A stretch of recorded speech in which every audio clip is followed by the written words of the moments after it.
શિવ કરાય છે.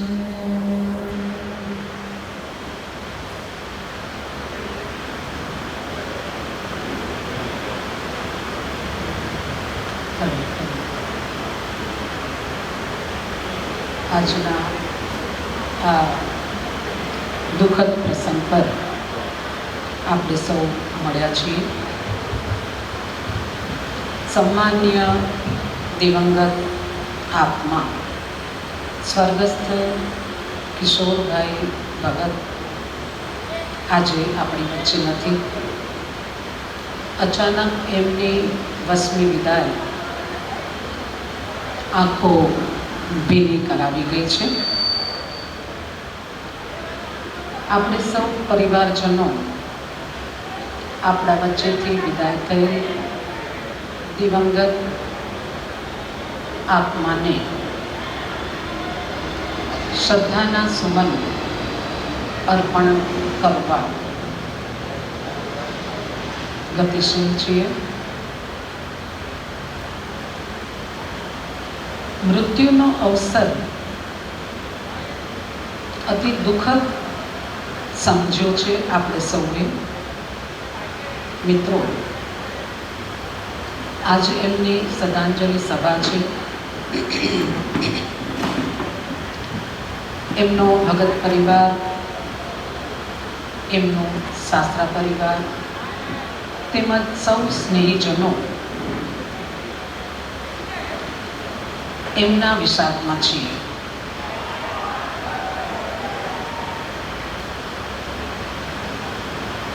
થોડુંક મહાભારત તરફ જઈએ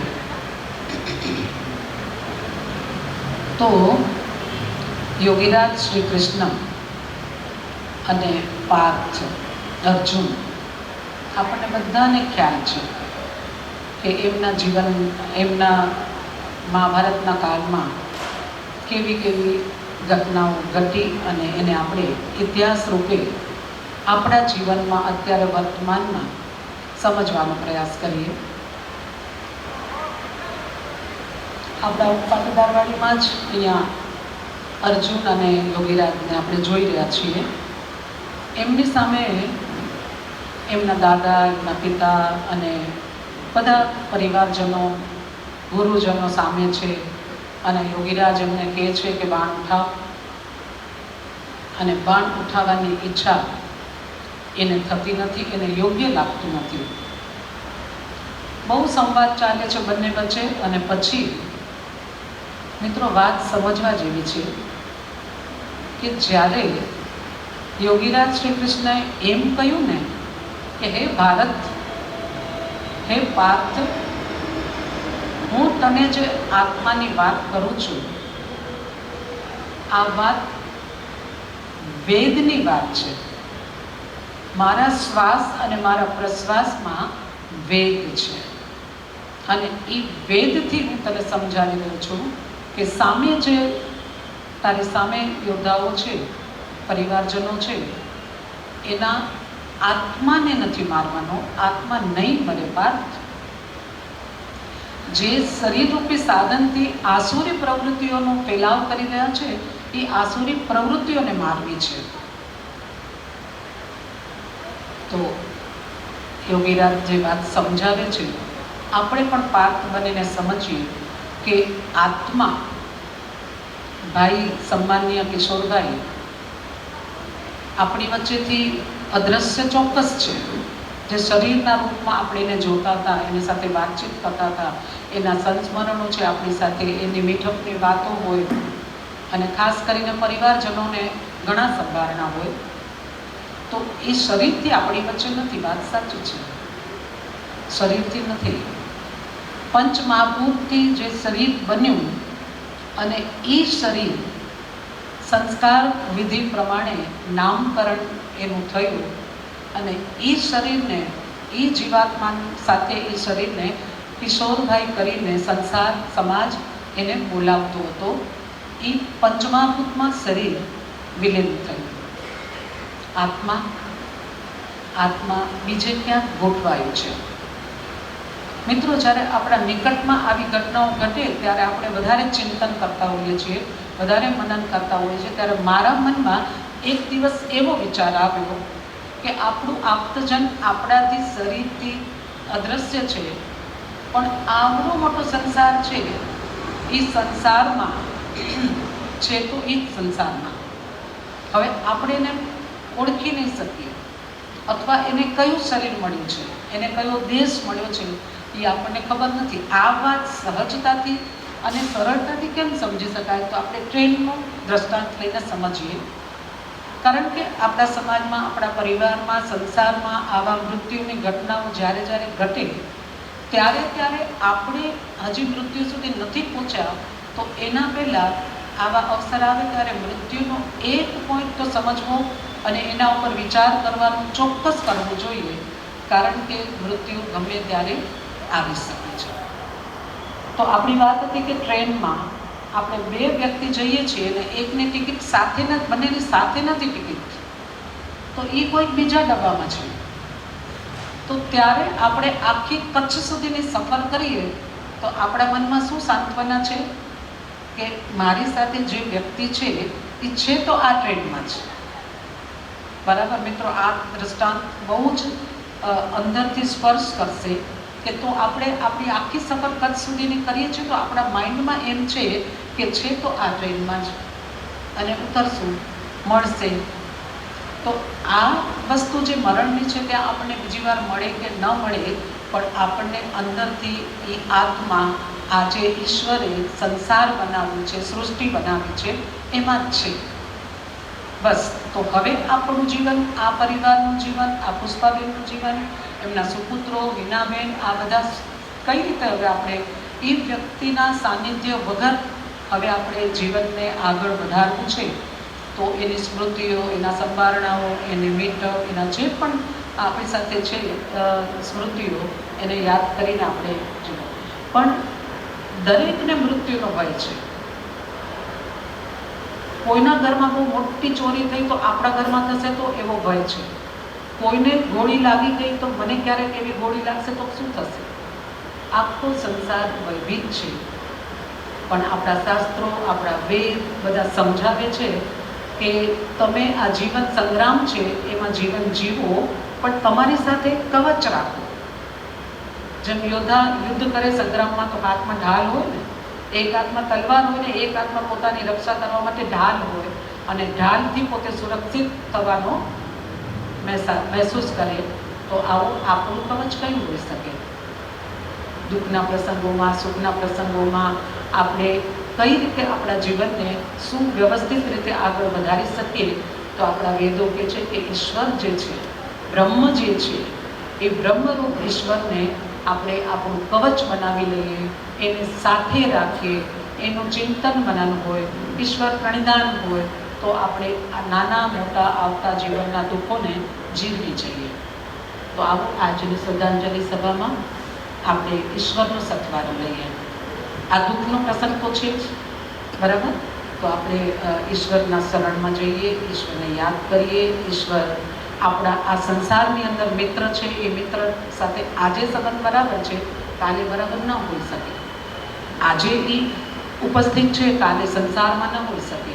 પણ આપણે જે ભજનને અત્યારે ભજનનું શ્રવણ કરશું તો એમાં આ ઈશ્વર આપણો પરમ સખા છે.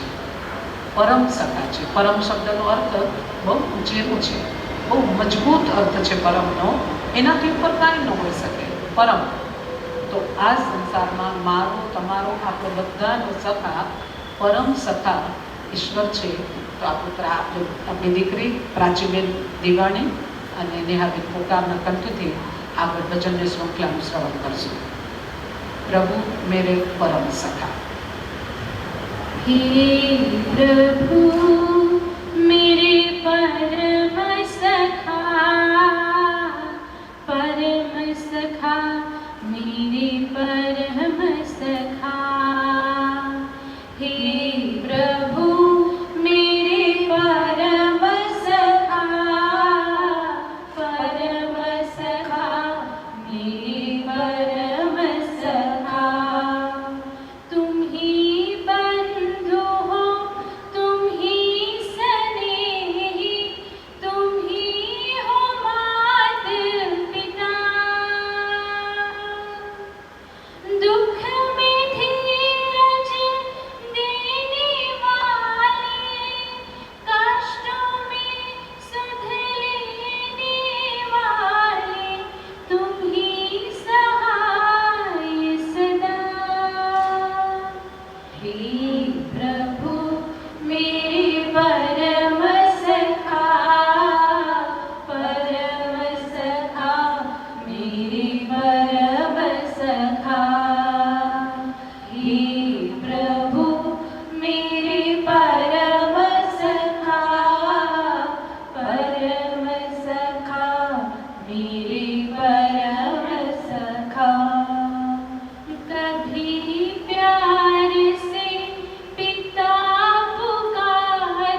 मेरे परम सखा, परम सखा, मेरे परम सखा।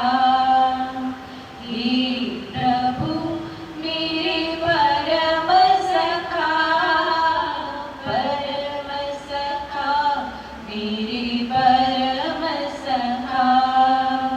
तुम ही बंधु हो, तुम ही स्नेही, तुम ही हो माता पिता। दुख में धीरज देने वाले, कष्टों में सुध देने वाले, तुम ही सहाय सदा। हे प्रभु मेरे परम सखा, परम सखा, मेरे परम सखा। हे प्रभु मेरे परम सखा, परम सखा, मेरे परम सखा। परम सखा मेरे परम सखा, परम सखा, मेरे परम सखा।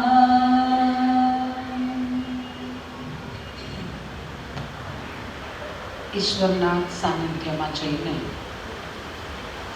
જ્યારે પ્રભુ સાથે વાત કરીએ, પ્રભુને આપણા મનની વેદના હોય, મનનો આનંદ હોય, એની પાસે કોઈ ફરિયાદ હોય તો નિશ્ચિંત બનીને એની સાથે વાત કરવાનો પ્યારા પ્રભુએ સરસ મજાનો અધિકાર આપ્યો છે. અત્યારે આપણી દીકરીઓએ પરમ સખાની વાત કરી ઈશ્વર માટે, તો એવી રીતે આપણા બધાના મુખમાં મને નથી લાગતું કે આપણે ઉપસ્થિત છીએ એમાં કોઈને પણ આ શ્લોક ધ્યાનમાં ન હોય. તુમી હો માતા, તુમી બંધુ, તુમી સખા. આ કેવું સરસ આપણે એકદમ નાનું બચ્ચું પણ આ શ્લોક બોલી લેતું હોય છે. તો આવો આપણે ઈશ્વરના સત્વારે, ઈશ્વરના સાનિધ્યમાં, ઈશ્વરની ઉપસ્થિતિ, ઈશ્વરના નીતિ નિયમો અને ઈશ્વરની જે વેદ પ્રણાલી છે એને સમજતા સમજતા જીવનને સમજવાનો પ્રયાસ કરીએ.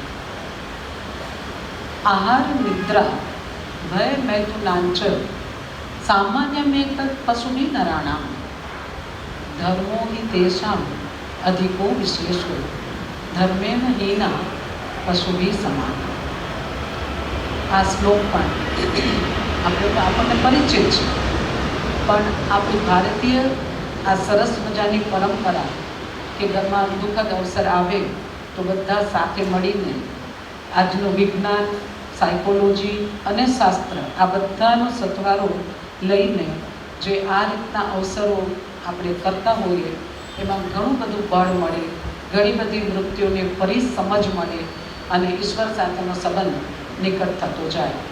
તો વાત એમ ચાલે છે કે પંચમહાભૂતમાંથી જે આ શરીર બન્યું હતું, જેને સંસાર એક પુરુષ તરીકે, એક પિતા તરીકે, એક પતિ તરીકે અનેકવિધ સંબંધોથી એને સૌ ઓળખતા હતા.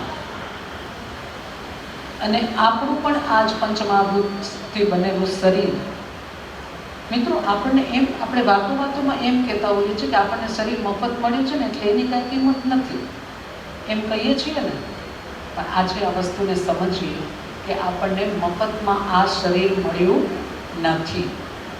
આપણા જ સૌના પોતપોતાના પૂર્વજન્મના મહેનત કરીને, સારું જીવન જીવીને, સારા કર્મ કરીને આપણે આ માનવ શરીર પ્રાપ્ત કર્યું છે.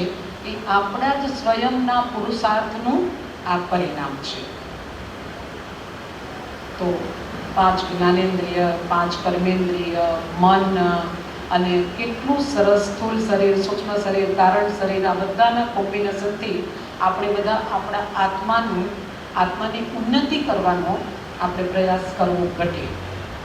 હમણાં વાત આવી આહાર નિદ્રા ભય મૈથુન, તો એમાં શું એનો અર્થ થયો કે 4 વસ્તુ એવી છે કે જે પશુ પક્ષીમાં પણ છે અને મનુષ્યમાં પણ છે.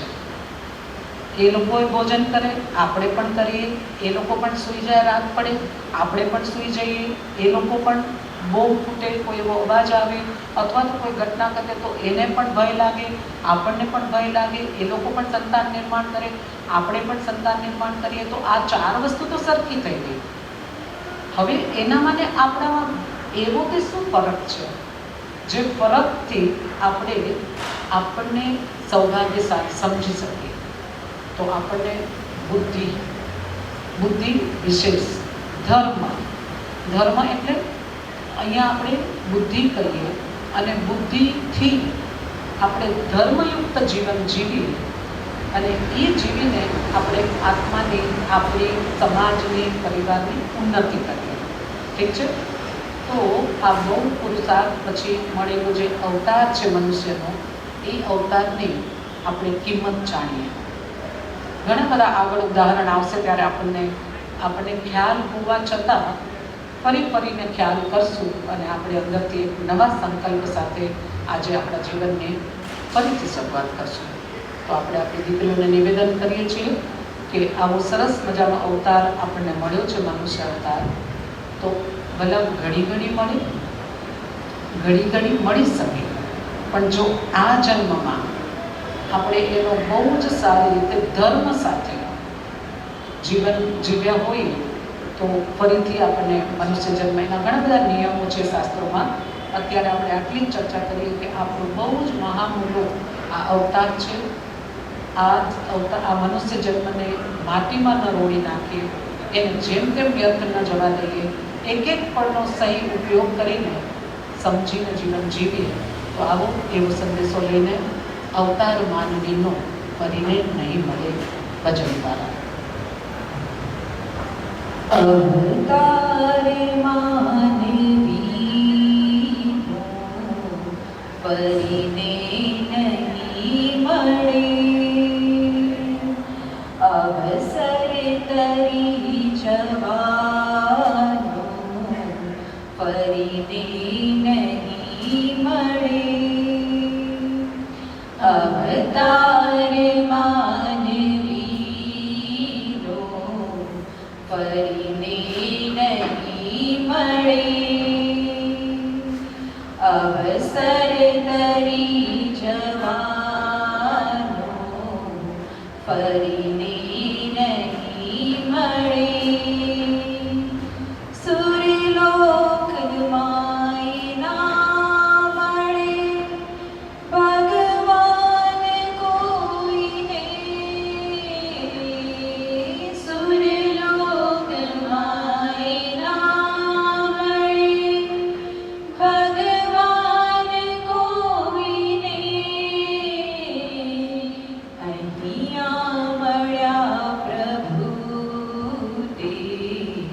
ફરીને નહીં મળે.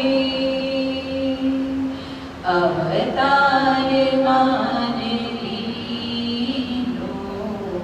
ફરીને નહીં મળે. લઈ જાય પ્રેમથી તને કલ્યાણ માર્ગે, લઈ જાય પ્રેમથી તને કલ્યાણ માર્ગે. સંગાથ આ ગુરુનો ફરીને નહીં મળે. અવતાર માનવીનો ફરીને નહીં મળે. જે ધર્મ આચરીને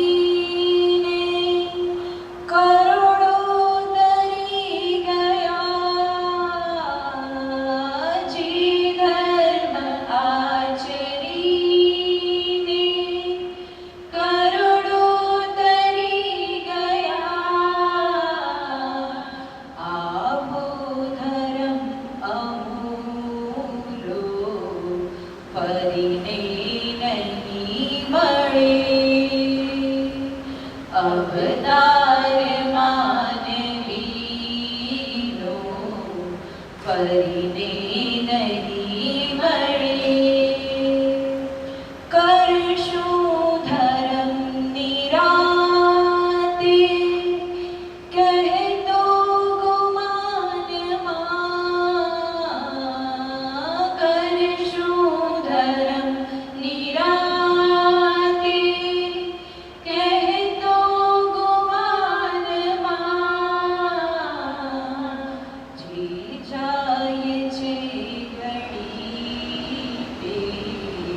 ફરીને નહીં મળે. અવતાર માનવીનો ફરીને નહીં મળે. અવસર તરી જવાનો ફરીને નહીં મળે. અવતાર માનવીનો ફરીને નહીં મળે. ફરીને નહીં મળે. ફરીને નહીં મળે.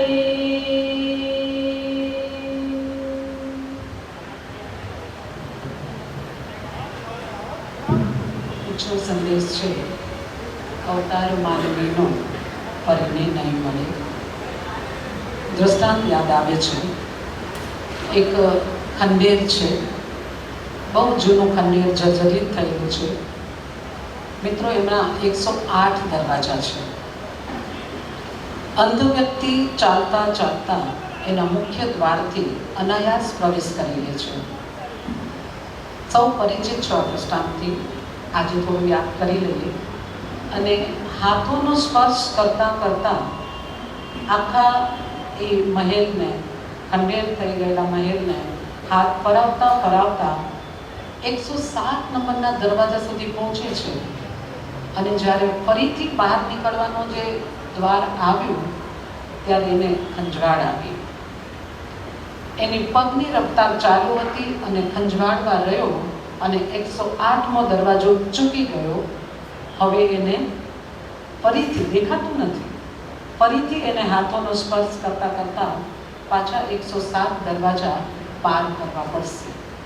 આ દ્રષ્ટાંત સમજવા જેવું છે કે આ માનવ શરીર જે મળ્યું છે એ પણ બહુ જ મહેનત પછી કેટલી યોની બદલતા કર્મોના ઈશ્વરની ન્યાય વ્યવસ્થા પ્રમાણે લેખાજોખા થતાં આપણને આ જન્મ મળ્યો છે. તો એમાં પેલા અંધ વ્યક્તિને ખંજવાળ આવી અને દરવાજો ચૂકાઈ ગયો. આપણા જીવનમાં કેવા પરિબળો અને આપણે કેવા જ વિષયોની અંદર જઈએ અને આ અવતાર માનવીનો એળે ન જાય એવો સંદેશો આજે લઈએ. આવું કબીરજીની પંક્તિ યાદ આવી જાય. ऐसी जब तू आयो जगत में जग हंस्यो तुम रो, ऐसी करनी कर चलो तुम हंसो जग रो. ઘણો બધો સંદેશો છે આમાં. આવો આપણે ભજનની શૃંખલામાં આગળ વધીએ તો એક ઇતિહાસના સ્મરણ તરફ ફરી પાછા જઈએ. હજારો વર્ષ પહેલાં એક સિંધુલ નામના રાજા, બહુ જ સમૃદ્ધ રાજ્ય, સુચારુ રૂપે એનું રાજ્ય ચાલે છે, સુખી છે, સંપન્ન છે પ્રજા. અને એને સંતાનની ઓછપ હતી અને સમય જતાં ઈશ્વરની કૃપા થઈ એને પુત્ર પ્રાપ્ત થયો. મિત્રો, આ પુત્રનું નામ એમણે ભોજ રાખ્યું.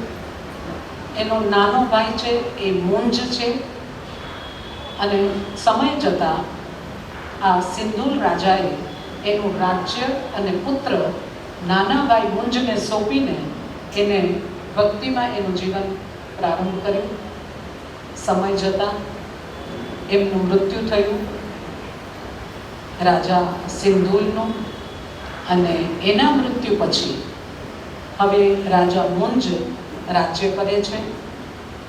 અને ભોજ, ભત્રીજો કહો કે પુત્ર કહો, એમની આ જીવનધારામાં એના આસપાસના લોકોએ રાજા મુંજને કહ્યું કે આ તારો પુત્ર નથી, ભાઈનો દીકરો છે. સમય જતાં એની બુદ્ધિ વિચલિત થાય અને જો તને રાજપદથી પરે કરે તો વિચારવા જેવું છે. મિત્રો, રાજા મુંજ આ કાકા એને થયું કે વાત સાચી છે અને આ નાનપણમાં જ એની હત્યા કરવાનો વિચાર કર્યો. હવે એના સૈનિકોને મોકલ્યા જંગલમાં અને આ